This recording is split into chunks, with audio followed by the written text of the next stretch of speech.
ಬೆಳಗಾವಿಯಲ್ಲಿ rebels team ಮತ್ತೆ active ಆಗಿದ್ದು ಮಹಾಲಕ್ಷ್ಮಿ ದೇವಿ ದರ್ಶನ ಪಡೆದಿದ್ದಾರೆ ಅತೃಪ್ತರು. ದೇವಿ ದರ್ಶನ ಮಾಡಿಸಿದ್ದಾರೆ ರಮೇಶ್ ಜಾರಕಿಹೊಳಿ, ಮಹೇಶ್ ಕುಮಟಳ್ಳಿ, ಶ್ರೀಮಂತ್ ಪಾಟೀಲ್, ಬಿವಿ ನಾಯಕರಿಂದ ಮಹಾಲಕ್ಷ್ಮಿಗೆ ಪೂಜೆ ಸಲ್ಲಿಸಲಾಯಿತು. 10 ವರ್ಷದ ಬಳಿಕ ವಿಜೃಂಭಣೆಯಿಂದ ಜಾತ್ರೆ ನಡೆದಿದೆ.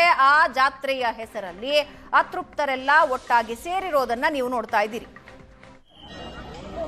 ಕುಮಾರ್ ಬಂಗಾರಪ್ಪ ಇದ್ದಾರೆ, ಅರವಿಂದ್ ಲಿಂಬಾವಳಿ ಅವರಿದ್ದಾರೆ.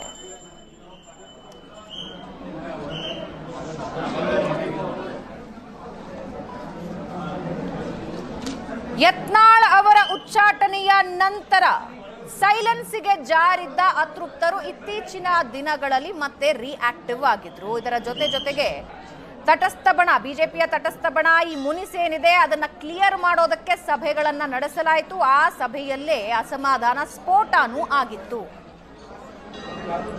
ಮತ್ತೊಂದು ಸಲ ಅತೃಪ್ತ ಬಣ ಆಕ್ಟಿವ್ ಆಗಿದೆ.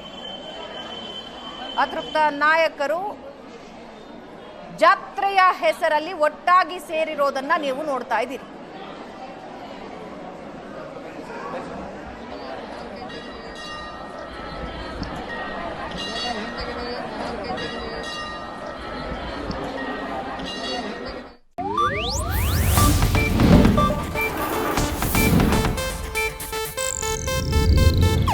ಇದು ಏಷ್ಯಾನೆಟ್ ನ್ಯೂಸ್ ನೆಟ್ವರ್ಕ್ ಪ್ರಸ್ತುತಿ.